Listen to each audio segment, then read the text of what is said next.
Maravilha, pessoal. Então vamos lá, hein?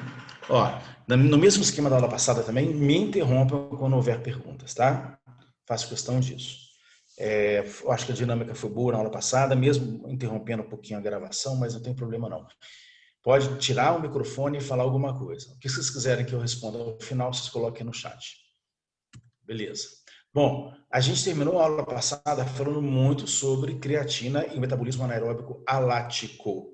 Falamos já sobre degradação de ATP, degradação de fosfocreatina, e agora a gente começa a falar sobre o uso dos carboidratos no exercício.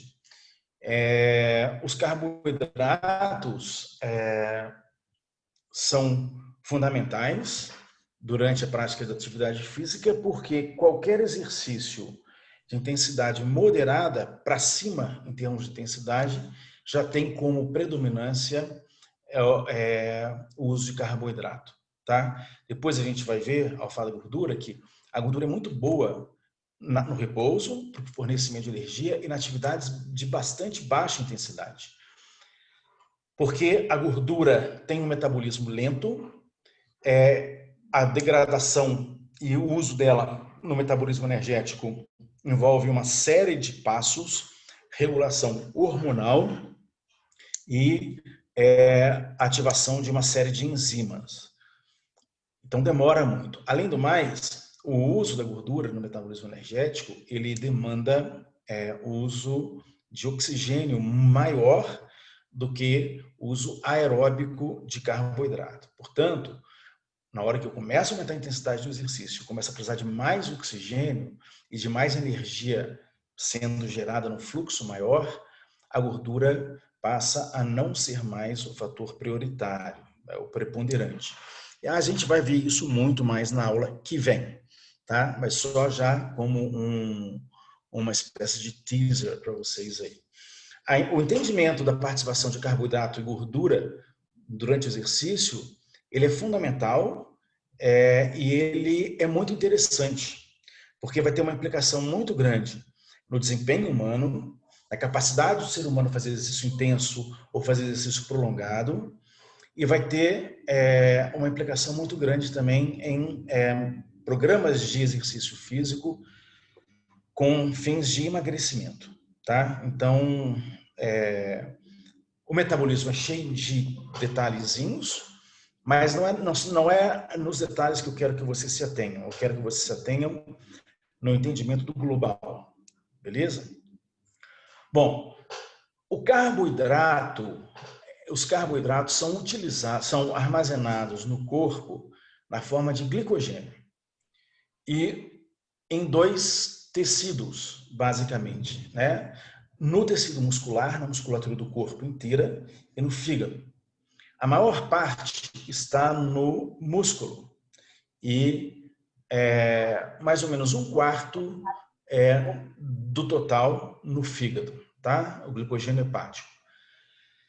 Um indivíduo, um ser humano do sexo masculino normal, tem aí cerca de 1.500 a 2.000 quilocalorias de glicogênio armazenadas. Depende do tamanho da pessoa, tá? E do grau de treinamento dela. E no fígado, cerca de 400 a 500 quilocalorias, da mesma forma. Pois bem, você fala assim, mas tem mais glicogênio no músculo do que no fígado? Tem, porque um homem, em média, um homem mediano, tem aproximadamente metade da massa corporal total dele representada pela musculatura. Então, o músculo é um tecido muito abundante no corpo, e por isso ele tem uma função regulatória, também em termos de metabolismo, muito interessante, né? E meninas, moças, adultas, têm jovens, né, adultos jovens, como vocês aqui no caso, cerca de 40% do corpo de vocês é músculo. Tenho certeza que vocês não imaginavam que seria tanto, né? Então, o tecido muscular representa uma quantidade muito importante da massa corporal total. A massa corporal essa, por exemplo, em casos muito casos mais graves de Covid-19, por exemplo, agora, quando as pessoas têm que ficar entubadas aí 2, 3 semanas, se conseguem se recuperar, a gente tem perda de 40% da massa muscular, né? A pessoa tem que fazer fisioterapia, reeducação, reeducação motora para conseguir andar normalmente, que dura de 6 meses a 1 ano, as pessoas têm imaginado. Então, essa perda de massa muscular, ela acontece em casos de pacientes acamados de uma forma muito rápida. Vocês, na profissão de vocês, vão atuar muito, principalmente no ambiente hospitalar, na prevenção dessa perda, tá? Na redução da velocidade de perda, e no ambiente depois de academia ou clínicas, na, na, na recuperação dessa massa muscular. Lembrando que massa muscular está diretamente associada à força. Força não é igual a massa muscular, mas massa muscular está associada à força. Essa perda de massa muscular tem a ver com perda de força, logo perda de mobilidade e equilíbrio, capacidade funcional e equilíbrio. E com isso, então, a gente tem quedas, tombos. E esses tombos são perigosíssimos no caso de pessoas mais idosas, tá? Só um devaneio aqui para falar dessa massa muscular. Pois bem, por que a gente fala de carboidrato agora? Porque na hora que eu começo a fazer um exercício, se no começo do exercício tem um uso grande anaeróbico de ATP e fosfocreatina, a próxima fonte que vai estar disponível rapidamente para geração de energia é o uso do carboidrato de forma anaeróbica. Tá? Então, por isso, a gente fala agora do carboidrato, mas a gente tem que lembrar o seguinte, quando a gente fala de exercício predominantemente aeróbico, normalmente as pessoas pensam em uso de gordura, mas o carboidrato também pode ser usado aerobicamente, inclusive, talvez seja, na maior parte dos exercícios, a principal fonte de energia durante o exercício. Tá? Então, é fundamental que vocês entendam esse uso. Vamos lá, 1.500 quilocalorias a 2.000 de carboidrato, glicogênio no músculo. Glicogênio é macromolécula de carboidrato, né? E 500 quilocalorias no fígado. Então, uma pessoa média tem cerca de 2.000 a 2.500 quilocalorias de carboidrato armazenado no corpo no total. Tá? Agora, você não pode se esquecer que o uso do glicogênio na geração de energia, ele é localizado. Você está caminhando, está usando muito glicogênio, ou trotando, você está usando muito glicogênio de gastrocnêmio, de sóleo, de tibiais, de vaso lateral, de bíceps vaso lateral, quadríceps, bíceps femoral, glúteo, mas dos braços muito pouco, ok? Então você tem que imaginar que o gasto calórico ele não é ilimitado. O uso de energia através de glicogênio ele não é ilimitado. Essa reserva é uma reserva até razoavelmente pequena. Por exemplo, o gasto calórico para a nossa vida, agora, vocês em repouso, quietinhos, assistindo aula, é de aproximadamente 1 quilocaloria por quilo de massa corporal por hora.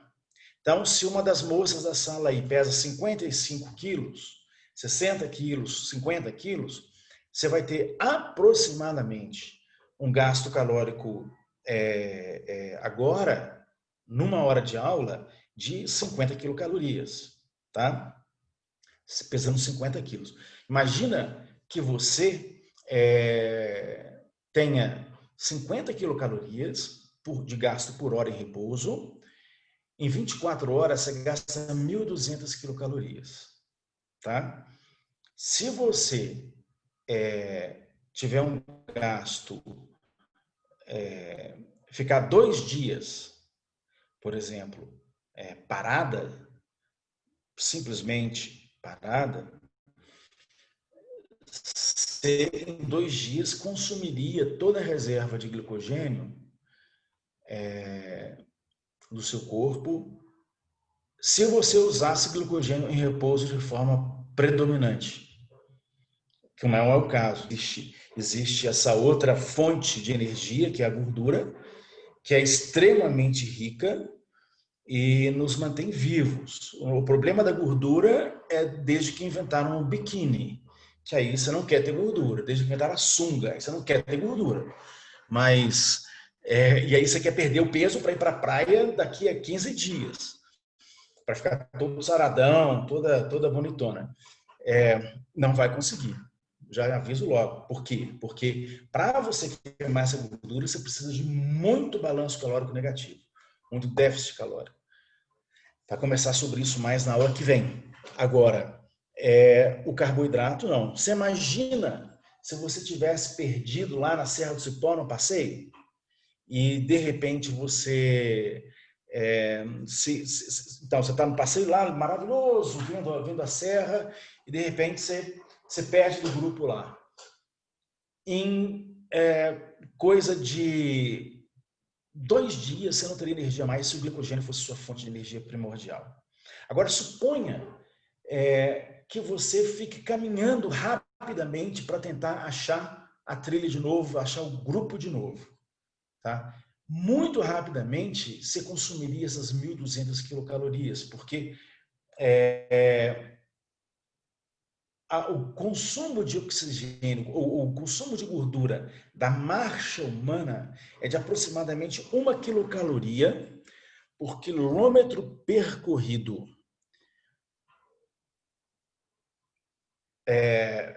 Por quilo de peso corporal. Então, se você pesa 50 quilos, a cada 1 quilômetro você gasta 50 quilocalorias, aproximadamente.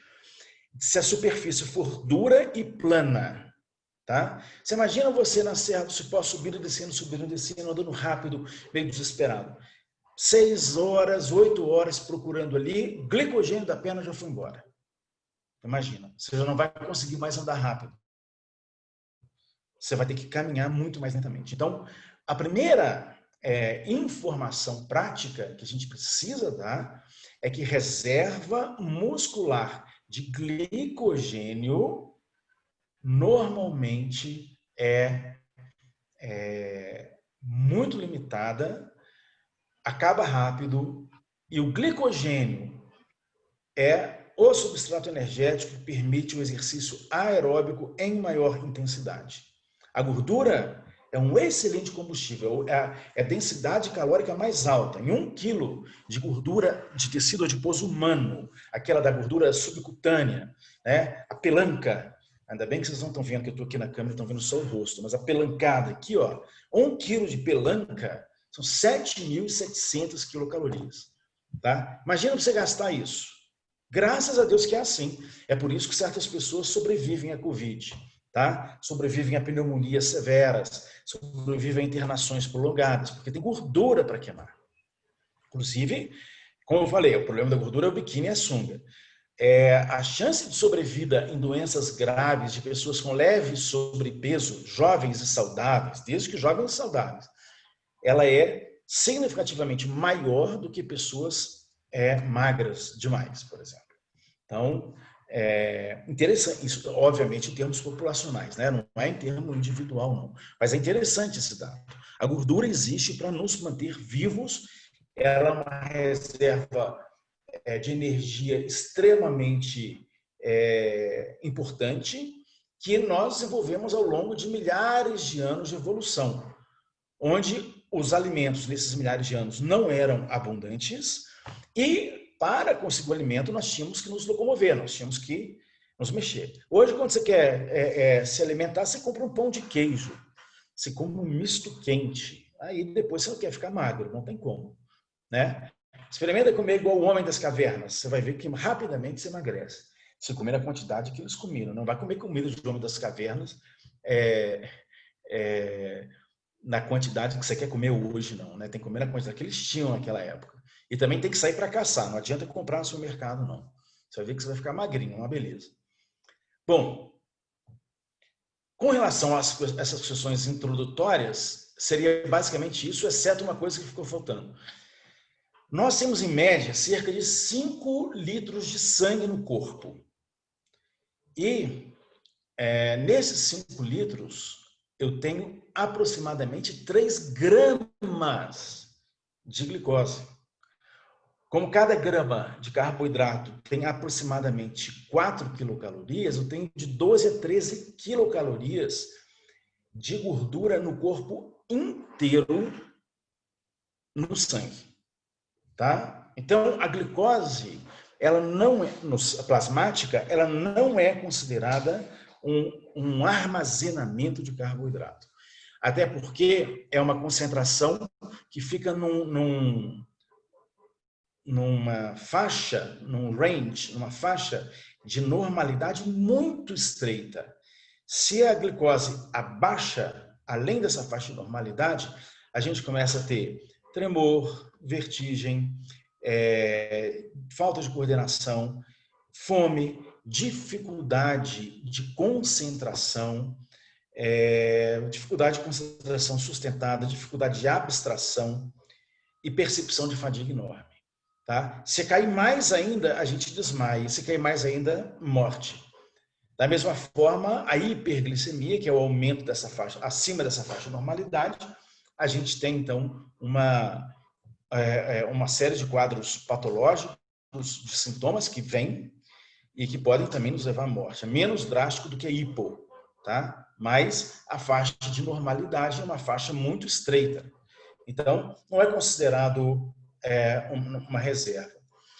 Quem é o responsável? Lembrando, e por que é assim? Porque o sistema nervoso central é o único, usa como único substrato energético a glicose, a única comida do cérebro é a glicose. Nenhum outro substrato energético provê energia para o cérebro. Se ela cai, portanto, o primeiro órgão que sente é o cérebro. E apesar de o cérebro ser um órgão que pesa 2 quilos, você pega aí, por exemplo, um dos colegas de vocês do sexo masculino, forte, grande, malhado, sarado, que pesa aí 85 quilos, o cara é puro músculo, o cérebro dele pesa 2 quilos. É muito pequeno comparado com a massa corporal total. No entanto, representa aí cerca de 15 a 20% do gasto energético total em repouso. Tá? 10% varia muito, está pensando muito, está mais tranquilo, enfim, mas o gasto calórico do cérebro é muito grande e é sustentado pela glicose sanguínea. Portanto, a glicose não é uma reserva porque fica numa faixa estreitíssima de normalidade e existe uma quantidade muito pequena no sangue. A principal função do glicogênio hepático é liberar glicose aos poucos para o sangue quando não há ingestão de carboidrato. Então, se você não está ingerindo carboidrato, a glicose, o glicogênio do fígado vai sendo quebrado, é um processo chamado glicogenólise, que é estimulado pela adrenalina, dentre outros fatores, né? Mas a adrenalina estimula a glicogenólise e com isso, então, a glicose vai se mantendo estável no sangue. Fundamental para a nossa saúde. Qualquer dificuldade de controle da glicemia é importantíssima. Vejam aí os casos de diabetes, né? E as consequências que o diabetes pode ter. Diabetes mellitus, tipo 1, tipo 2, tipo 1, início jovem, normalmente insulino dependente, tipo 2, normalmente início tardio, normalmente sedentarismo e maus hábitos alimentares. Enfim, sem querer entrar nesse âmbito agora. Só para mostrar o que é a glicose plasmática, tá? Vamos lá. Professor, Oi, pode falar. eu fiquei com uma dúvida. No exercício de longa duração, então, a fonte de energia que vai ser predominante vai ser a gordura ao invés do carboidrato? Depende da intensidade que você fizer, tá? Tem gente que consegue ficar até 3 horas fazendo exercício, ou seja, lógico, predominantemente aeróbico, numa intensidade de 80% da frequência cardíaca máxima, uma intensidade bastante boa. Claro, para fazer 3 horas de exercício contínuo, correndo numa esteira, por exemplo, 80% da frequência cardíaca máxima, você tem que ser muito bem condicionado. E aí a predominância vai ser de glicogênio, de carboidrato. Tá? Agora, se você estiver passeando na rua, devagar, na savassi, olhando vitrine, se fica lá 3 horas, 4 horas, aí o seu predomínio é de gordura. Entendeu? Depende da intensidade que se fica. Tá? Lembrando que quanto mais prolongado, num determinado momento, mesmo que você seja muito bem treinado, por quê? Porque o uso da gordura, do carboidrato, fica limitado porque as reservas vão se esgotando. Ok? Depois, daqui a um pouquinho, eu vou mostrar um gráfico que mostra como é que funciona, qual que é o padrão de uso do carboidrato durante o exercício. Aí você vai me entender melhor, tá bom? Tá bom, obrigada. Tá bom. Pois bem, pessoal, essa é a famigerada glicólise. Então, eu tenho aqui só alguns dos passos dela representados. A glicose, 1 passo, 2 passos, 3 passos, 4, 5, 6, 7, 8, 9, 10 passos. Tá? Cada um desses passos é a transformação de uma substância em outra, até que ao final você tem piruvato aqui embaixo, ou ácido pirúvico. Cada passo desses é catalisado por uma enzima diferente. Vocês não têm que guardar o nome dessas enzimas, mais tarde eu vou mostrar algumas delas que determinam o fluxo, a velocidade do fluxo. A catálise da transformação de uma substância em outra, ela é regulada pela enzima e a velocidade dessa transformação determina o fluxo de toda a reação. Algumas dessas enzimas são muito importantes. Não quero que vocês guardem o nome das enzimas todas, mas algumas são chave e importantes para vocês entenderem o processo. Agora, então, uso de carboidrato. Onde está acontecendo esse uso de carboidrato? Quem sabe me dizer? Pode chutar aí, gente. Mesmo se você não souber, chuta. Afinal de contas, que a gente tem sala de aula. Na mitocôndria. Na mitocôndria. Por que você acha que é na mitocôndria? Porque é onde vai acontecer a respiração aeróbia. Isso. Só que a respiração aeróbia... Quem que falou? Não estou vendo aqui. Vanessa. Oi, Vanessa. Vanessa, a respiração ela começa a acontecer a partir do piruvato, depois dele. Tá? Então, o processo de respiração na mitocôndria, a sua resposta foi muito boa, que ajuda a gente aqui a compor o mosaico. Tá? Esse piruvato, ele está sendo formado aqui e é transformado em acetil-CoA. Nesse momento, a entrada do acetil-CoA na mitocôndria. E a partir dali você tem o ciclo de Krebs. Ali é o uso aeróbio, tá bom? Esse uso da glicose na glicólise é sempre anaeróbico sem uso de oxigênio. Tá? Então, se é assim, aonde que ele está acontecendo? No citoplasma da célula. Exatamente isso. O citoplasma da célula, que é a aguinha lá do citoplasma, né? A base do citoplasma de uma fibra muscular é a água. Quem de vocês sabe me dizer, pode ser a Vanessa também, aproximadamente quantas células de tecido muscular existem numa fibra muscular?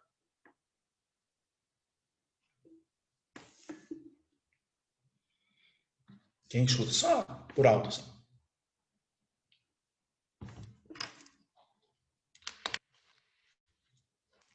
Quem chuta? Quantas você acha, Vanessa?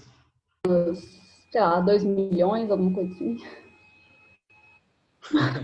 Um chute. 2 milhões. Tô desenhando aqui uma célula, tá? Isso aqui é um desenho típico de uma célula, não é? Igual você aprendeu lá no como é que fala? No ensino, no ensino fundamental ainda, 3ª série, 4ª série, 5ª série. Então, olha, uma célula é a menor estrutura de um ser vivo. Existem seres vivos unicelulares, muito pequenos, e a maior célula que existe é um ovo. Vocês se lembram disso? Você lembra, Vanessa? Desde então, toda vez que você pensa numa célula, você pensa numa coisa assim, ó, um ovo frito, tá? Uma membrana, um citoplasma e um núcleo. Não é assim que a gente pensa numa célula? Isso. Pois é. Só que as células, isso é uma célula básica. As células são muito diferenciadas, dependendo do tecido para o tecido. E a célula de tecido muscular, ela é extremamente diferenciada. Quanto mais diferenciada uma célula, mais difícil é a regeneração dela e tudo mais. Por isso que a célula de tecido nervoso é difícil de regenerar, tecido muscular também. As células tronco, elas são usadas para se adaptarem num sentido, no outro sentido, no outro sentido. Por quê? Porque são células básicas. São células nesse sentido aqui, ó. Membrana, citoplasma, núcleo. No entanto, uma fibra muscular, uma fibra, ó, o desenho, assim que a gente volta a ter 5 anos de idade, tá vendo? Ó, a fibra muscular, tá linda essa fibra? Uma fibra muscular, ela tem uma célula. Isso surpreende as pessoas. Cada fibra é uma célula, tá? E numa célula você tem membrana, você tem muitos núcleos, que são normalmente superficiais, perto da membrana, tem mitocôndria, tem retículo sarcoplasmático, tem uma série de outras estruturas, lisossomos, e tem os miofilamentos deslizantes, são filamentos de proteína que são responsáveis pelo encurtamento da fibra muscular. Mas uma fibra é uma célula. Então você sempre tem que pensar uma célula muscular desta maneira aqui, ó. Membrana, o citoplasma que está aqui dentro, núcleo, aqui dentro tem várias mitocôndrias também, tá? Núcleos, né? Porque a célula é multinucleada. Agora, se é assim, o ATP e a fosfocreatina, eles estão dissolvidos, por exemplo, nesse citoplasma, tá? O carboidrato e também gotículas de gordura estão dissolvidos, espalhados no citoplasma, perfeito? Mas a glicose ou o glicogênio são degradados no citoplasma, forma-se o piruvato, e aí esse piruvato vai entrar dentro da como é que fala? Dentro da mitocôndria. Nesse processo aqui, ó. Olha que transparência linda. Essa é a hora que o aluno fica em desespero e fala assim: eu quero ser um fisioterapeuta que diabos esse cara tem que me mostrar isso. Eu achei que já tivesse superado essa fase na minha vida. É o seguinte, ó, não quero que vocês guardem nada, mas olha o velho piruvato que está vindo da glicose aqui, ó, da glicólise, tá? Tá vindo aqui, ó, tá bom? Na presença de oxigênio em quantidade suficiente, ou seja, então, tem que ter oxigênio dentro do citoplasma. Eu tenho a transformação dele em acetil-CoA, acetilcoenzima A, que, ao se combinar com oxaloacetato, ou ácido oxaloacético, vira citrato, e a partir daí eu tenho um ciclo de Krebs, que me geram transportadores de elétrons esses que vão para a fosforilação oxidativa. Este processo aqui é o uso aeróbico do substrato energético, no caso do carboidrato, e ocorre dentro da mitocôndria, tá? Vocês se lembram que a mitocôndria era uma estruturinha assim, ó, não é? Cheio de cristas. Mitocôndria radical essa. Olha o que você tem. Quanto mais matriz mitocondrial eu tiver, é como se fosse o citoplasma da célula, mais essa mitocôndria é capaz de rodar ciclo de Krebs. E quanto maior a área de cristas mitocondriais, mais fosforilação oxidativa, ou cadeia de elétrons, eu tenho. Portanto, o uso aeróbico de substratos dentro de uma mitocôndria é questão de tamanho, tá? Quanto maiores e quanto mais mitocôndrias uma célula tiver, mais aerobicamente bem dotada ela também é.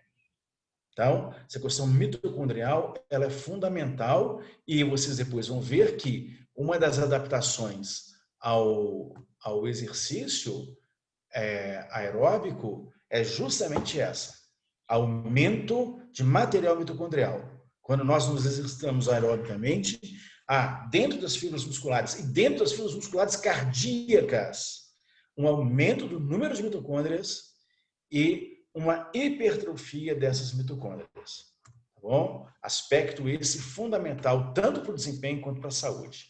Esse é o famoso ciclo de Krebs, portanto, lembrando-se, para que o consumo de energia aconteça, é importante que venha acetil-CoA de piruvato, se é uso de gordura, de carboidrato.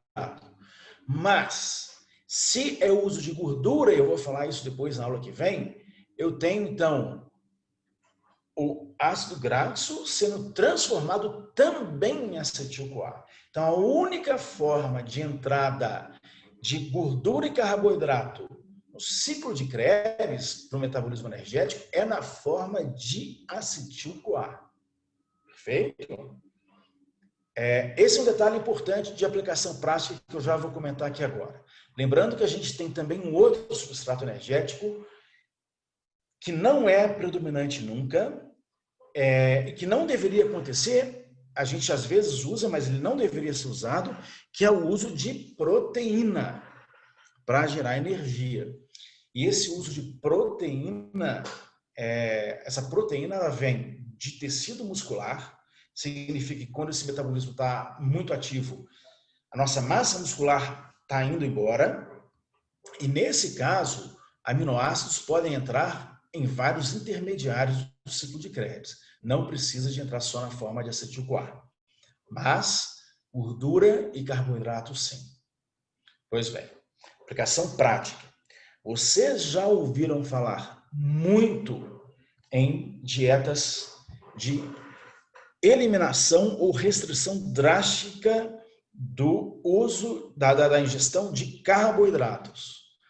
Dietas cetogênicas, dietas low carb, extremo low carb. As pessoas perdem peso muito rápido com essas dietas. E uma coisa muito da moda hoje é o famoso jejum intermitente, tá? Onde a pessoa passa muitas horas sem se alimentar. O intuito é diminuir a ingesta calórica total. Bom, o que pode acontecer? Se eu tenho uma diminuição das reservas intramusculares e hepáticas de glicogênio por estar ingerindo pouquíssimo carboidrato na dieta, por estar ficando muitas horas sem me alimentar, ou por estar ingerindo pouco carboidrato e me exercitando, eu tenho uma redução da produção de piruvato, porque a glicólise vai diminuir de ritmo. Claro que ela vai diminuir de ritmo, porque eu não tenho o combustível, não tenho carboidrato, eu tenho menos glicólise. Ótimo. O acetil-CoA, o piruvato só entra na forma de acetil-CoA aqui. Ele está vindo da gordura também. A primeira substância com a qual o acetil-CoA é combinado na mitocôndria é o ácido oxaloacético. Aqui, ó. Agora, olhe de onde que vem o ácido oxaloacético. Ó. Ele vem do piruvato. Se eu tenho menos piruvato, porque eu ingiro pouco carboidrato, eu tenho menos ácido oxaloacético. O que acontece? eu continuo tendo acetil-CoA vindo da gordura. Mas esse acetil-CoA, ele não entra no ciclo de Krebs, porque não tenho com quem combinar ele. Ó. O que ocorre?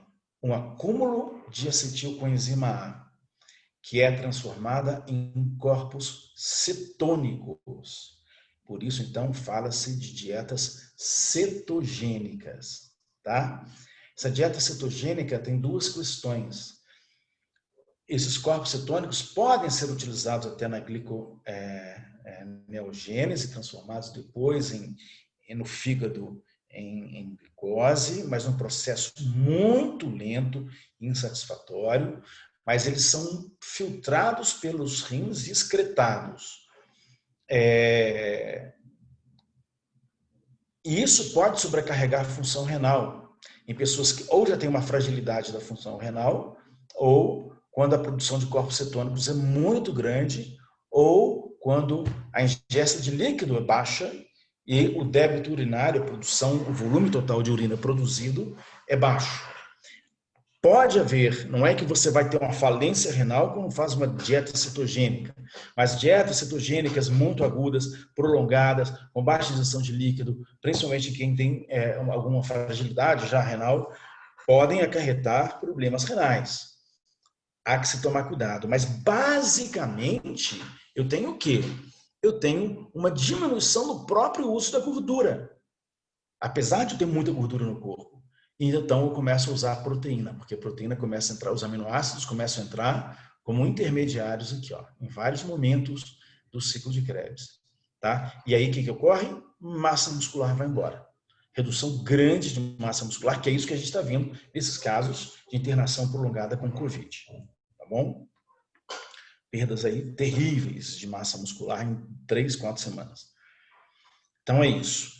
Esse é o uso aeróbico do carboidrato e todos os seus desdobramentos práticos. É basicamente isso que eu quero que vocês guardem, tá? Bom, então, guardem aí, digno de nota. O destino aeróbico da glicólise, ou seja, o uso do carboidrato, da glicose ou glicogênio, formação de piruvato, e que para que esse piruvato entre no ciclo de Krebs, depende de disponibilidade de oxigênio, o que é impossível de ser mantido adequadamente quando ocorrer fluxo glicolítico intenso, ou seja, quando o exercício é aeróbico, ou começa a ter uma participação anaeróbica grande. O que é a participação anaeróbica? É quando chega o piruvato ali no final, não tem oxigênio suficiente para colocar ele na mitocôndria. Então, esse piruvato tem que ser removido dali. Senão o produto aumentando, o fluxo glicolítico cai. Tá? Primeira coisa.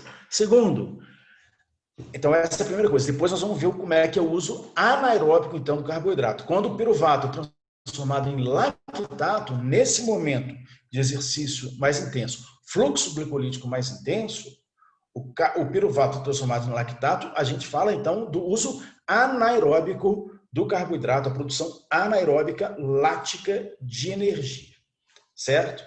E aqui, uma outra questão interessante, que é o que eu acabei de descrever, a gordura queima na chama dos carboidratos. É o quê?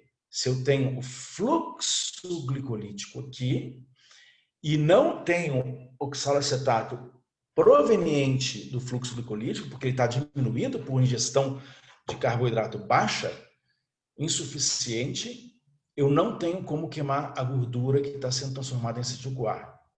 Tá? Então, há uma diminuição do uso de gordura também. Por isso que se fala esse termo coloquial, para que se entenda isso, a gordura queima na chama dos carboidratos. Maravilha? Bom,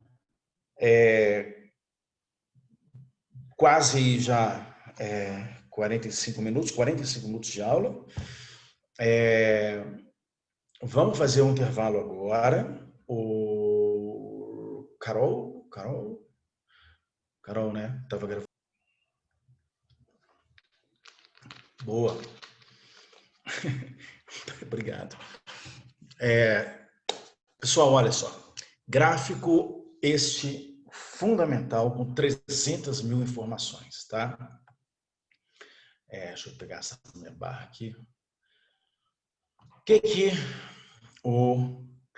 os pesquisadores fizeram aqui? Eles colocaram um grupo de voluntários para correr durante, acompanha aqui com a setinha, 3 horas numa esteira a 70% do consumo máximo de oxigênio.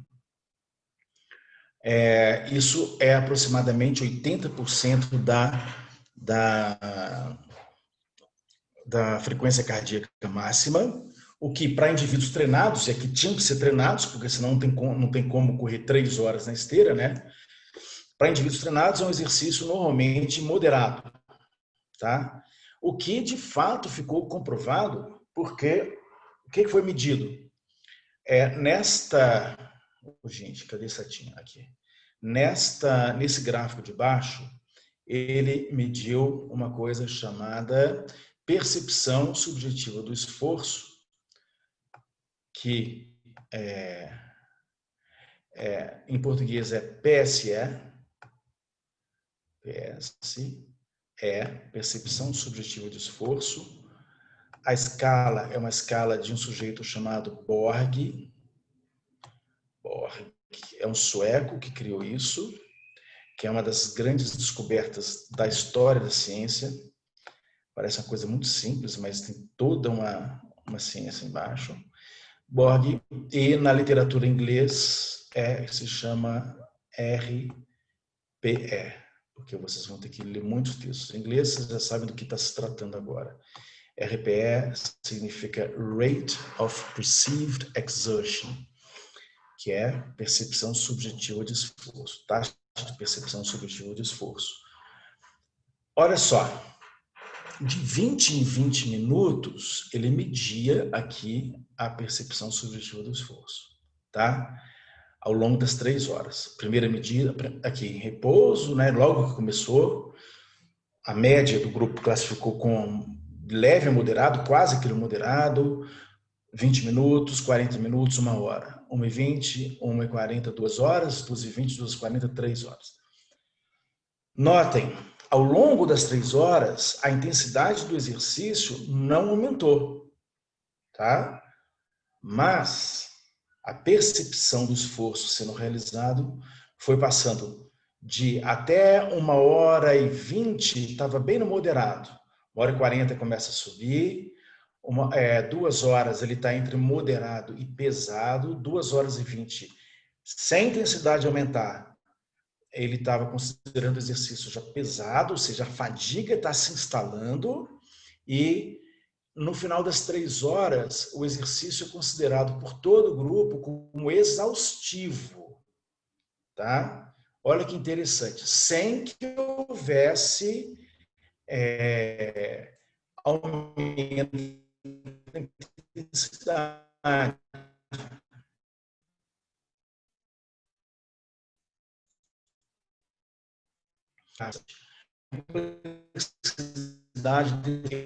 Nas 3 horas, uma biópsia e dosou depois a concentração de glicogênio. Então, ele viu a reserva de glicogênio no tecido, tá? Que é a reserva de repouso, todos descansados. Meia hora, ele parava as pessoas, fazia nova biópsia, a pessoa voltava a correr. E assim por diante, até fazer 7 biópsias, de meia em meia hora, até o final das 3 horas de exercício aqui, ó, tá? Olha como esse gráfico é impressionante. Primeiro, ele mostra que ao longo das 3 horas, as reservas de glicogênio praticamente se esgotaram. Ele sai aqui de 160 milimol por quilo de músculo e vai aqui até cerca de 25, tá? Menos de 50 milimol por quilo de músculo, que é uma reserva baixíssima. Esgotado praticamente o glicogênio na musculatura. Agora, notem, no gastrocnêmio, na musculatura, que é uma musculatura preponderante para esse tipo de exercício. Tá? No braço, se ele medisse na porção posterior do deltoide, no tríceps, você teria praticamente nenhum uso de glicogênio ou pouquíssimo uso do glicogênio. Outra informação fundamental. Em 1 hora, porque assim, você pode pensar, não, mas ninguém faz esse exercício de 3 horas, é muito raro você sair para dar uma malhada, uma corrida, uma pedalada de 3 horas de duração. De fato é. Tá? Exceto no fim de semana, numa trilha linda, alguma coisa assim, uma situação mais excepcional. Agora, normalmente, ninguém faz. O exercício que a gente faz é meia hora, 45, 50 minutos, 1 hora, 1 hora e pouquinho. Olha como é o desgaste do glicogênio com 1 hora de exercício. Tá? Então, você tem, assim, o exercício é uma diminuição da reserva muito impactante já em 1 hora. É um gasto muito rápido. Só para vocês terem noção, em vasto lateral de jogadores de futebol profissional, um jogo de futebol, ele é capaz de esvaziar a reserva no vasto lateral em 80%. 80%. Aí você veja bem. E com que velocidade eu recupero? Uma perda nessa magnitude, para que você volte para cá, ó, você precisa de mais ou menos 48 horas, sem usar aquela musculatura e com uma dieta rica em carboidrato. Então você entende agora por que jogador de futebol não consegue jogar um jogo a cada 2 dias, um jogo num dia e outro logo em seguida. E a dificuldade que mesmo quando ele joga no fim de semana, meio da semana, fim de semana, meio da semana. Houve, no ano de 2018, eu tenho os dados disso, porque foram usados para um doutorado de um aluno meu, se não me engano, o Atlético jogou 27 jogos, ao longo de 27 jogos, foram 27 jogos, fim de semana, meio de semana, fim de semana, meio de semana, sem ter uma única semana aberta para recuperação. Por isso que o jogador machuca, por isso que o jogador tem perda de desempenho, por isso que você tem os times que têm mais peças de reposição no banco, dentre os reservas, tem muito mais chances de terem sucesso num campeonato mais longo, tá? Porque a recuperação ela é insuficiente. Pois bem, tudo bem, você não precisa de uma recuperação total para treinar. E normalmente você também não tem um esgotamento total. Mas quando você tem isso aqui, ó, você precisa normalmente de 24 horas para estar aqui. Normalmente, então, você treina à noite, depois de manhã, atletas de alto rendimento, o cara vem para cá, vai para cá. Aí vem para cá, vai para cá, vai para cá, vai para cá, vai para cá, vai para cá. Se não tomar cuidado, ele vai diminuindo. Ó. Ao longo de uma semana de treino, ele vai diminuindo. E é por isso que você tem que ter um dia off, um dia sem treino na semana. Por exemplo, a gente tem triatletas, estão gravando, mas vocês não vão mostrar isso para ninguém, né? A gente tem atletas, esquece a modalidade, em que no próprio centro de treinamento, que os treinadores não dão dias off. Dão dias off de 2 em 2 semanas, por exemplo. Te pergunto, como que essa pessoa sustenta o desempenho? Até Deus descansou no 7º dia. Entende? Um atleta não pode, coitado. Por quê? Porque é do ser humano. Ah, mas ele é pago para treinar. Se é um atleta de alto rendimento, é pago para treinar. Mas ser pago para treinar não transforma o sujeito numa máquina. Essa que é a questão. Tá? Então, esse é um detalhe importantíssimo.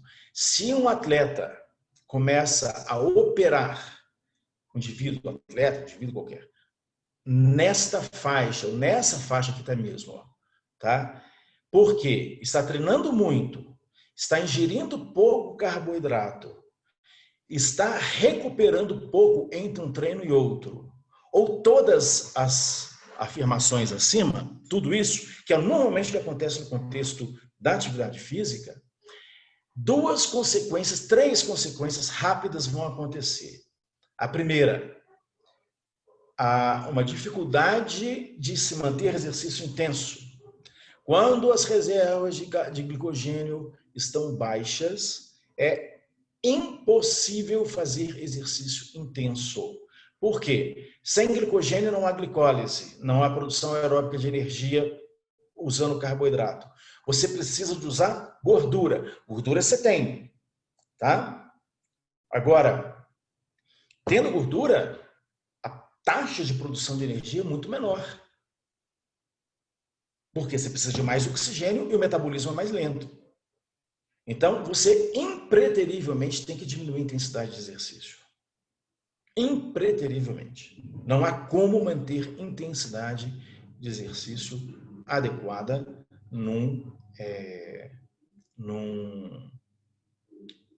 numa reserva de glicogênio baixa. Tá bom? Então, você vai sentir perna pesada, dificuldade de manter intensidade de exercício, você vai achar que você está destreinado.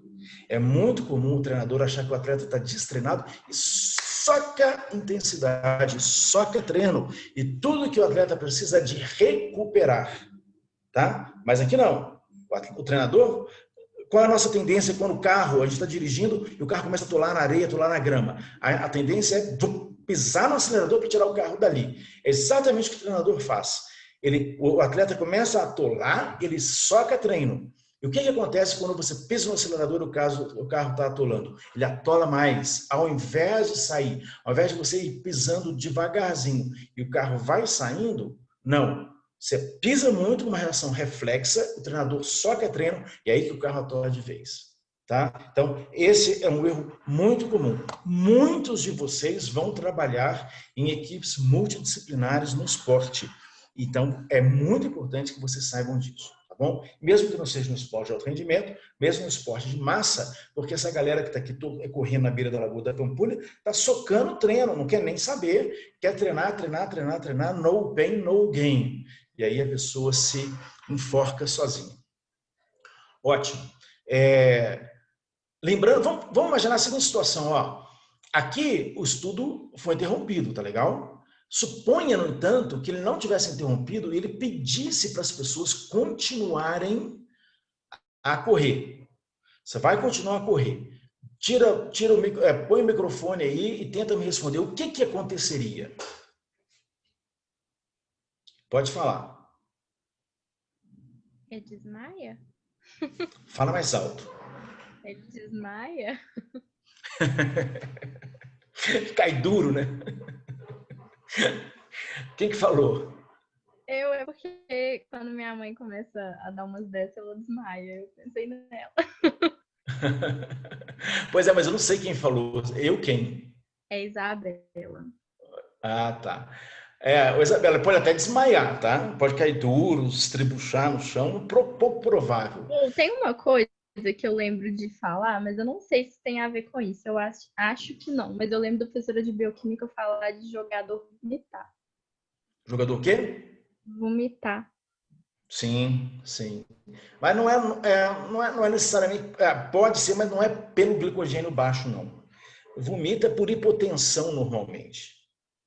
Ah, entendi. Hipertermia, aumento muito grande da temperatura corporal, ou uma intolerância gástrica por causa de desvio de fluxo sanguíneo, e aí ele bota para fora, mas não é pelo glicogênio baixo, não. Mas tem uma coisa muito mais humana e menos dramática que pode acontecer. O que seria? Tentem aí. A Paulinha respondeu perder a memória. Paulinha, por que você colocou isso? Você pode falar? Está com o microfone aí? Porque uma vez minha mãe passou mal, ela começou a ter perda na memória. Aí quando eles falaram, eu não lembro se era exatamente isso. Mas ela perdeu a memória fazendo exercício? Não foi fazendo exercício, mas eles falaram que era por causa que estava baixo. O glicogênio. Mas aí era glicose. Era glicose? Era glicose. Ah, tá. Glicose. Aí é glicose. E aí pode acontecer mesmo. Você tem uma queda de glicose, o sistema nervoso não funciona bem, e aí você tem um apagão e você fica com um lapso de memória que durante um tempo você não consegue, por um tempo você não consegue lembrar de nada do que aconteceu ali. Tá bom? Entendi. Tá? É isso. Quem me diria? Vamos lá, galera. Vamos lá. Quem me diria? O que acontece? Chegou nas 3 horas, o cara fala assim, não, gente, não para não. Continua, continua. O que vai acontecer? Lesões, desequilíbrio hormonal. Jorge, bota seu mic aí ou você não pode? Oi, professor. Oi, cara. Beleza? Manda ver. Cara, eu acho que todo treinamento excessivo, ele aumenta um pouco o risco de lesão. Ainda mais em condições, né? Que você já não está tendo força, você já está com treinamento excessivo mesmo, né? Sim. Na verdade, ó, você colocou uma questão importante, Jorge, que é o seguinte. Toda fadiga, ela é multifatorial, tá? Toda fadiga é multifatorial. A questão é que em determinados tipos de exercício, alguns fatores preponderam.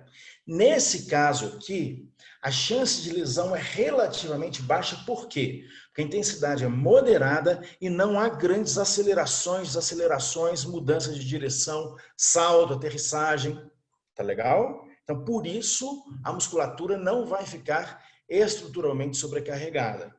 Mas, num jogo de futebol, é o que acontece. Você começa a ter fadiga, o movimento fica impuro em termos biomecânicos, em termos de coordenação, menos coordenado, menos impuro, ação de agonista, antagonista, sinergista entra em colapso, e aí você, pela fadiga e falta de estabilização do movimento, tem a tendência de ter algum tipo de lesão ali, sim, é fato. Tá? Mas não é o que acontece. O que acontece? Eu vou pedir para a pessoa continuar fazendo exercício. O que acontece, gente, é que a pessoa não vai conseguir manter essa intensidade de exercício. Tá? Ela aqui já está classificando o exercício naquela intensidade como exaustivo. Ele não tem mais o combustível. Agora, ele tem a gordura. Então, das duas, uma. Se ele tiver que manter a intensidade, ele vai parar, ele não vai continuar. Ele pode não desmaiar, pode não ter lesão, mas ele vai parar o exercício. Ou então, se eu permitir, ele continua se exercitando, mas numa intensidade muito mais baixa. Onde, então, a gordura consegue prover o exercício para a realização da atividade. Tá bom? Interessante, né? Repara aqui, ó, um detalhe, que a curva, ela não é linear. Se ela fosse linear, a queda seria aqui, ó. A velocidade do esvaziamento da reserva, ela vai diminuindo, ó. Tá? Por que ela vai diminuindo? Porque, com o passar do tempo, você já começa a usar um pouquinho mais de gordura com o esvaziamento ali do glicogênio. Até que chega um momento que não tem como manter a intensidade. Tá? Então, eu falei, quando você cronicamente fica treinando nessa região aqui, ó, porque está treinando demais, porque está comendo pouco carboidrato, porque não está respeitando o tempo entre um treinamento e outro, ou porque está fazendo tudo isso junto. Tá? Primeira coisa, você se sente o mais miserável dos mortais porque você não consegue manter a intensidade de exercício. Tá? Você vai se sentir mal, o treinador vai querer socar treino e tudo mais. Segundo, você começa a ter perda de massa muscular. Porque o que mantém a massa muscular, o que permite o aumento dela, é a ingesta adequada de proteína e a presença de carboidrato na musculatura. Porque senão, você começa a usar proteína para gerar energia. Seja no exercício, seja no repouso. E com isso, você começa a ter perda de massa muscular. Perfeito? É tudo que você não quer. As pessoas tendem a, então, se entupir de shake de proteína, de barra de proteína, de BCAA, disso, daquilo. é só para fazer xixi em dólar. Em dólar por quê? Porque é tudo importado e vai ser tudo desaminado pelo fígado, filtrado pelo rim e excretado na urina. Não adianta você colocar proteína em excesso no corpo, que ela não vai ficar. Ela não é automaticamente revertida em muque, em músculo, tá? Professor, Tem que ter carboidrato na ingestão, na dieta. Fala. nessas etapas aí mais baixas de glicose, eu tenho uma maior número de glicogênio. Eu tenho um maior número de câimbras, de fadiga muscular nessas pessoas? Sim, mas não por causa do glicogênio também, tá? Por causa de distúrbios eletrolíticos ou perturbação do metabolismo de cálcio dentro da fibra muscular. Mas não tem nada a ver com glicogênio, nem com lactato. Tá bom? Com a questão de eletrólitos, tá joia? Beleza. Tá. Professor, Oi. vai ter alguma coisa a ver com aquele trem de acúmulo de ácido lático lá que... Não. É Alice, né? É. Alice, excelente colocação. Olha, se você sair por aqui e perguntar para 95% dos treinadores de qualquer modalidade do Brasil, de qualquer nível, 100%, 95% vão te dizer que o acúmulo de ácido de lactato, de ácido lático, de ácido, aqui você está num exercício de intensidade constante. Logo, o lactato está estável, tá? Muita gente acha que pelo se instalar da fadiga aqui, ó, que o lactato começa a subir. A maior parte das pessoas acha isso. Não, não, não. Pelo contrário. A intensidade constante e com o glicogênio esvaziando, existe até uma tendência de lactato diminuir. Tá bom? Lactato é causador de fadiga, sim. Não lactato, o ácido, né? Sai do lactato, mas não por essa razão, por essa perspectiva, tá joia? Entendi. Obrigada. Tá. Então tá. Pode falar. Qual que é o objetivo, então, desses shakes de proteína que a galera toma? Bom, quem que perguntou? Luísa. Oi, Luísa. Luísa, o objetivo do shake de proteína é o seguinte, é porque o cara tá rico, quer gastar dinheiro, então não sabe o que mais comprar, compra shake de proteína, entendeu? Brincadeira, não é isso não. Mas na maior parte dos casos, uma grande bobagem, tá? Por quê?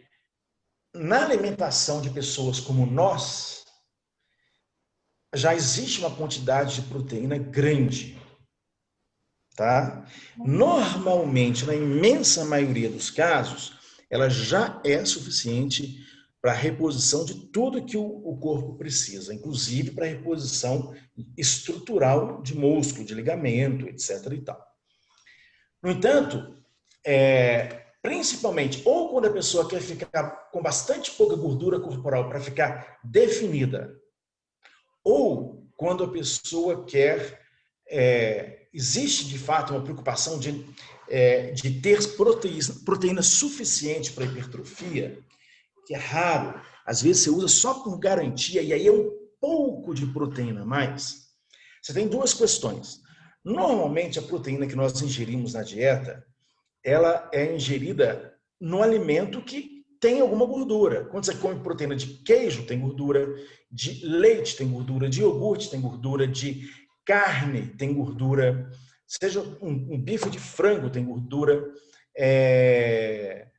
Entende? No alimento, a proteína sempre está junto com a gordura. Quando você toma o shake, você toma o shake ou a barrinha de proteína com zero gordura junto. Então, isso poderia dar certo no sentido de diminuir a quantidade de gordura que você está ingerindo e talvez ficar mais definido, só se você eliminar também gordura da dieta, a gordura que estava junto com a proteína da dieta. Não faz sentido você se alimentar normal e colocar muita proteína extra. Essa é uma questão. A segunda questão pode ser que, é fato de que a absorção de aminoácidos, você ingere a proteína, o sistema digestório vai degradar a proteína em aminoácidos. Eles vão cair na corrente sanguínea e vão ser absorvidos pelos tecidos, dentre eles tecido muscular. É fato que existe uma estrutura de tempo pós-exercício ou pré-exercício, onde a absorção da proteína, se for ingerida naquele momento, ela é maior do que se a proteína for ingerida em qualquer outro momento. Tá certo? Proteína pós-exercício, sem gordura, em conjunção com carboidrato, por exemplo, é mais facilmente ingerida. Como os shakes e as barrinhas são fáceis de se transportar, né? Tem menos gordura, mais fácil de transportar que uma marmita, e tem menos gordura, você vai conseguir colocar a proteína para dentro do seu corpo, comer proteína no momento mais adequado para facilitar a absorção. Aí, nesse caso, ela é válida, tá bom? Entendi. Beleza. Tá? Então, assim, eu fiz aquela brincadeira de gastar dinheiro, não é totalmente assim, não. Tá? Agora, não é para mim, não é para a maior parte da população. É para quem treina muito sério, normalmente com gasto calórico grande, quem está pensando numa hipertrofia maior, e principalmente, na verdade, na maior parte dos casos, principalmente para a recuperação da pessoa. Tá? Para não faltar proteína na recuperação. Aí sim, aí é mais importante. Tá joia? Professor. Fala. João? Essa proteína que você diz é whey protein no geral, né? Não, só whey protein. Pode ser whey protein, pode ser BCAA, pode ser um mix de proteína geral, não só whey, tá? Whey também. Whey, para quem não sabe, é proteína de soro de leite, que é uma proteína de absorção muito rápida no organismo. Mas, por exemplo, eu fui fazer a consulta com a nutricionista direitinho para fazer dieta e eu tava com um excesso muito alto de ácido úrico no meu organismo. Aí, o que ela fez comigo? Ela distribuiu a proteína em todas as minhas refeições diárias. O maior número de proteínas que eu comia era no horário do almoço. Eu comia muita carne e o restante do dia eu não comia tanta proteína assim. Aí ela distribuiu essa proteína ao longo do dia e aí eu uso whey protein para fazer vitamina em 2 horários do dia. A proteína, nesse parâmetro, ela se torna mais válida. Se você for dividir ao longo do dia, tem diferença? Se eu for dividir, se eu for absorver tudo na mesma hora? É possível que tenha. É possível que tenha. Agora, olha que interessante. Quantos anos de idade você tem? 23. Aí. Você concorda que você está muito novo para ter ácido úrico alto? Sim. Você não é um cara não é um alcoólatra, você não não tem doença renal, provavelmente. Isso aí é proveniente de excesso de proteína na dieta, entendeu? Eu tenho muito cuidado de falar essas coisas, porque pode dar a impressão para as pessoas de que você está sendo contra alguma coisa, sabe? E não é isso que eu estou querendo dizer. Eu não quero entrar na recomendação de ninguém, nem no procedimento de ninguém. Você tem que ver que é isso que pode acontecer. Se exagerou na dieta, na ingestão de proteína na dieta, uma das coisas que pode acontecer é ácido úrico elevado, sabe? E isso, com o passar do tempo, pode te levar a ter gota. Pensa. Claro, você consegue reverter na maior parte dos casos. Né? Você não vai ter isso para sempre. Ácido úrico é uma coisa que, a menos que você fosse mais velho, com uma alimentação muito ruim, sedentário, sem orientação nenhuma, aí você termina ficando com gota. Mas agora, sem alimentação, se é um cara inteligente e percebe o próprio corpo, lê o próprio corpo, você não vai deixar isso acontecer com você. Mas é esse o perigo. Você imagina, se você não tem fisiologia do exercício, você não é um aluno de fisioterapia, não gosta de biologia, e soca proteína para dentro. Aí você começa a ter ácido úrico alto, você começa a não perceber isso, e o tempo vai passando, e você vai se entupindo cada vez mais, e a creatina e é proteína, e é dieta cetogênica. Você está entendendo o bololô que fica? Tá? É esse o perigo, João. Tranquilo, Tá? entendi. Tá? Obrigado. Então, assim, é só aqui agora, eu estou fazendo meio que papo de boteco, né? Só falta cerveja aqui. Mas se eu pudesse te dar uma recomendação, eu faria o seguinte, confere, claro, eu acho que a intervenção dela foi extremamente adequada, tá? Distribuir melhor, contar quanto de proteína você come e tal. Mas o que aconteceu com você é super comum. A nossa dieta no Brasil, ela já é, no mundo inteiro, de quem não tem fome, ela já é hiperproteica. Entende? Se você come um bolo, se come um pão de queijo, você tem proteína. Tudo tem leite, tudo tem ovo, tudo tem queijo, tudo tem derivados, entende? Você termina ingerindo muita proteína, tá? Então, assim, a proteína do soro do leite é uma proteína de elevado teor, valor nutricional, proteína de alta qualidade, tá? Tem todos os aminoácidos essenciais. Então, é isso. Outra coisa, por exemplo, uma coisa que está muito em voga atualmente é a alimentação vegana ou vegetariana, né? Eventualmente, atletas veganos ou vegetarianos talvez precisem desse tipo de suplementação. Tá? Ou pelo menos de verificar na dieta o que tem ali. Se todos os nutrientes, complexo B, está tudo entrando de forma adequada na dieta. Não tem nada contra vegetariano nem veganismo. Pelo contrário, os meus 2 filhos mais velhos são vegetarianos. Quase veganos até. Mas só comem carne quando vem ao Brasil, que eles não resistem. Mas como moram na Alemanha, eles conseguem resistir. Então, mas não tem problema nenhum. Mas também não são atletas. Não são atletas. E vão constantemente ao médico para dosar tudo, para ver se está tudo ok, se está tudo certo. Tá? É uma perspectiva até bastante interessante. Agora, é só uma questão de equilíbrio, tá, João? Só uma questão de equilíbrio.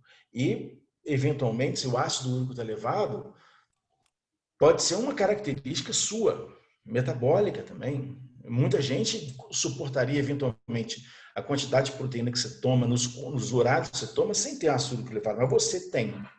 Né? Eu tive uma época em que eu estava treinando muito e emagreci, eu estava mais gordinho e emagreci muito e muito rápido. E tive ácido úrico elevado também. Entendeu? Depois passou. Muita hidratação para ajudar o seu rim a livrar disso daí. Não corta carboidrato, não corta, pelo amor de Deus. Continua comendo carboidrato de forma adequada. Só um certo equilíbrio, tá? Não tem muito segredo, não. Tá respondido? Tá tranquilo. Tá ótimo. Tá? Obrigado, viu? Equilíbrio sempre. Bom, uma terceira consequência disso daqui, uma terceira consequência, cronicamente, sabe o que é diminuição da função do sistema imune. O sistema imune precisa de carboidratos. Eles se nutrem de carboidrato. Carboidrato baixo no corpo, de uma forma geral, enfraquece o sistema imune. Torna-se, portanto, o organismo propício a doenças infecciosas. Em tempos de Covid, portanto, gente, alimentem-se bem, sem excesso de exercício, fazendo exercício e sem nenhuma restrição alimentar severa, tá? Principalmente no que diz respeito também ao carboidrato, alimentação variada sem carboidrato, tá bom? Agora, vejam bem, só um minutinho. Digno de nota. É impossível recuperar as reservas intramusculares de glicogênio durante o exercício. Então, por exemplo, se eu estou fazendo esse exercício, esses indivíduos aqui, eles não foi permitido a eles ingerirem carboidratos. Agora, se fosse permitido, o que teria acontecido? Se eles pudessem, de 15 em 15 minutos, lá pegar um sachêzinho de carboidrato e tomar. Tá? O que teria acontecido aqui, gente? Ele retardaria o esvaziamento. Talvez a curva fosse uma curva aqui, ó. Talvez a curva fosse uma curva aqui, assim, ó. Tá bom? Se você ingere o carboidrato.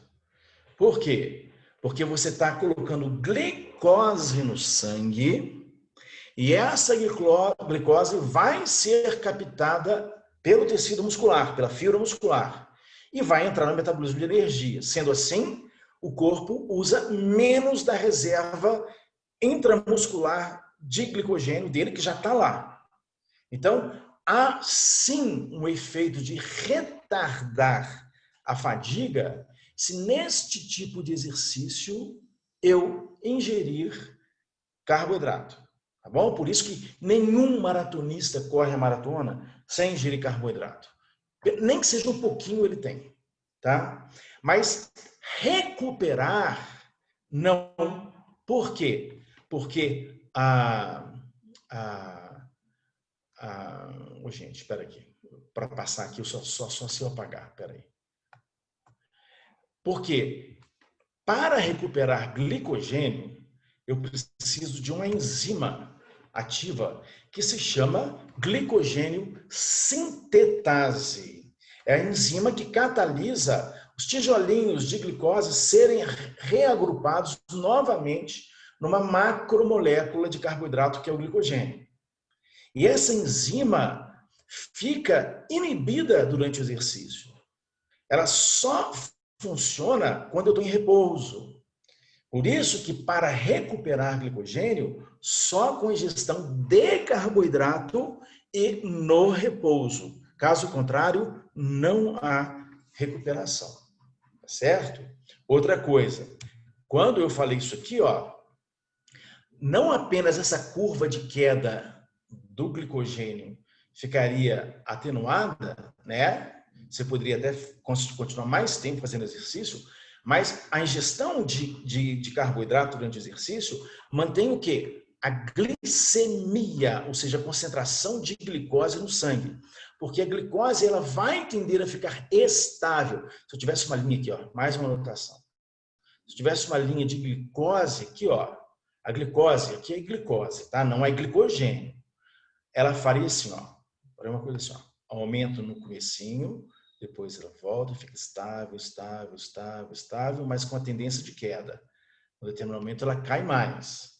Se ela atingir um nível crítico aqui, ó, lembra que a flutuação de glicose, ela tem que ser mínima, tá? Se atingir um nível crítico, o meu sistema nervoso central não funciona bem mais. Eu começo a ter descoordenação, eu começo a ter tremor, eu começo a ter falta de concentração, a percepção de fadiga fica terrível. Tá? Então, mesmo que eu tivesse ainda glicogênio muscular, se eu não tiver glicose, o meu sistema nervoso central não funciona adequadamente. E aí eu tenho que diminuir a intensidade de exercício ou até parar. Tá bom? Se eu ingiro, no entanto, carboidrato, eu consigo manter melhor essa glicose. Então, a ingestão de carboidrato mantém, não apenas retarda o esvaziamento do glicogênio, mas mantém melhor a glicemia durante o exercício. Tá ok? Pois bem, agora,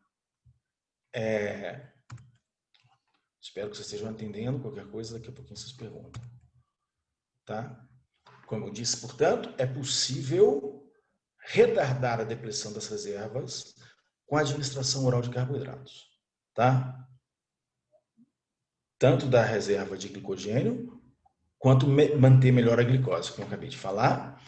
E como eu disse, repetindo só, é impossível manter uma intensidade elevada de exercício com o glicogênio baixo, esvaziado, depletado na musculatura, tá? Eu preciso de glicogênio para manter a intensidade. Eu posso até continuar me exercitando, mas a intensidade do exercício tem que cair.